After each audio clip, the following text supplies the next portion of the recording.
bakunzi b'ikiganiro The Show nkuko bisanzwe mubizi kuri micro muri kumwe na Pastor Brice behind camera hari Freddy hamwe no musi nabazaniye umubebi umwana Toto Show eka yivuge bakunzi bande The Show ni Darcie kuri micro nk'abanyohewe kubona abantu mi ama dosi usanzwe ukora iki mu buzima bwawe bwa misi yose ndumunyeshure nk'abandi umenyesha makuru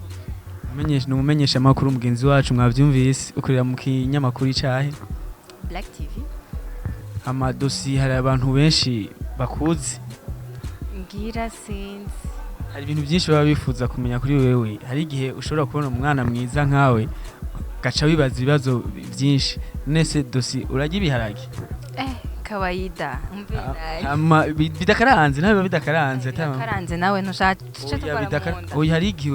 ubushaka nyine kujya utuntu dakaranze nk'abantu bakera biramaze gushikuka ukatujya cyangwa kumva dushaka canke ntavyo wojya tu simple bon ntavyo nzi muga kugerageza ndibaza si bibi hama twaraba ko vyo turyohera urumva ntavyo urigera ujya kuva wabaho ibidakaranze ntavyo ndarya bimeze gute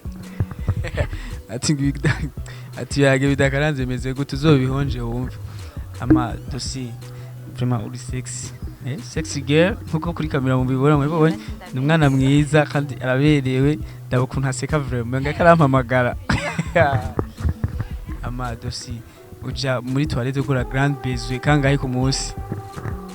ko tuzi abakobwa beza je kera nkiri umupeti nari nzi ko abakobwa beza bataja muri toilette bagire grand baiser kubera umva rero umubiri wacu wononekare oya none nakubajije hoje ukora grand baiser zingahe ku munsi ndababwire je sinzi simparura ariko sinovuga ngo uri kuragereranya ukavuga ati n'exagere narengeje naka iyo ubuzima busanzwe nyene nkuko bisanzwe naka incuro zingahe ubuzima busanzwe igihe no munsi usanga ntagiye ngira grand baiser mugangwa urumva simparura ariko nisanga nashitse urumva umwana ni mwiza vraiment no can you imagine na grand baiser igera akora mwari mubizi ariko imana irarema vraiment turaje gusa nibaza ukomeye sinjaye umeze neza muga nibice bisigwa ngo ni misi yose ama imfungurwa zawe ziri prefere ukunda ni gusumba izindi ndakunda isombe baje isombe zigaragarira canke harimo n'utuntu yewe isombe zimwe amavuta zimwe ibirungo ikaranga byose nakijya kigufa tutagikuramwo arico kiryosha isombe ziraryoshe shaje ndazikumbura shaho ziraryoshe ama ngo umuntu amaze kuba umustar ngo fone gumisona usanga message nkazingahe ku munsi ugereranije ahubwo sinazi aho nkeka banareka no kunyandika ko hari izo ntishura si ukuvuga ngo ndabagaye gusa umuntu araba stressé ku buryo nyine uvuga ati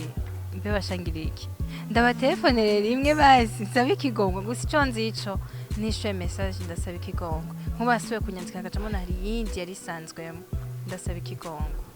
uricuza none kuba warabaye umustar umaze kumenyekana ahantu hose canke